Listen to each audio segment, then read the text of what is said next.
આજના ગમત ધોરણ 6 ના વિદ્યાર્થીઓ સ્થાનિક સ્વરાજ્યની સંસ્થાઓનો પરિચય આપીશું. અમે તમને ગ્રામ પંચાયતના કાર્યો જણાવીશું. જાહેર મિલકતની જાળવણી કરવી, ગામમાં આરોગ્ય જાળવણી કરવી, જન્મ મરણનું રજિસ્ટર નિભાવવું, ઘર નંબર આપવા, ઘર વપરાશ અને પીવાના પાણીની વ્યવસ્થા કરવી, ગામમાં પ્રાથમિક શિક્ષણ સુવિધા જાગૃત ફેલાવવું, જમીન દફતરની જાળવણી કરવી.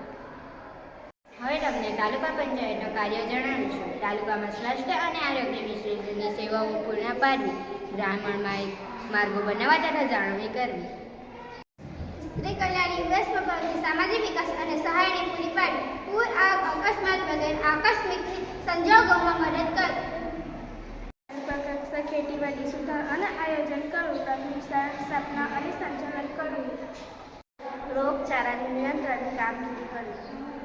ચાલો મિત્રો, હું તમને જિલ્લા પંચાયત અને તે કયા કાર્યો કરે છે તે જણાવું.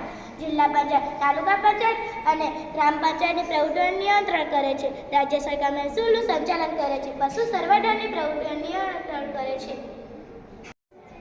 શિક્ષણની વ્યવસ્થા કરે છે. સિંચાઈની વ્યવસ્થા કરે છે. અમે તમને નગરપાલિકાના કાર્ય વિશે જણાવીશું. જન્મ મરણ અને લગ્નની નોંધણીની કામગીરી કરવી, અગ્નિશમન અખાદ્ય પદાર્થ સામે કાર્યવાહી કરવી, બગીચા, લાઇબ્રેરી વગેરેની સુવિધા આપવી, પાણી પુરવઠાની વ્યવસ્થા કરવી, રસ્તા કે ગંદા પાણીની વ્યવસ્થા કરવી, નગર નિયોજન અને શિક્ષણની વ્યવસ્થા કરવી, સાંસ્કૃતિક ભવનો કે સભાગૃહનું નિર્માણ આપવું.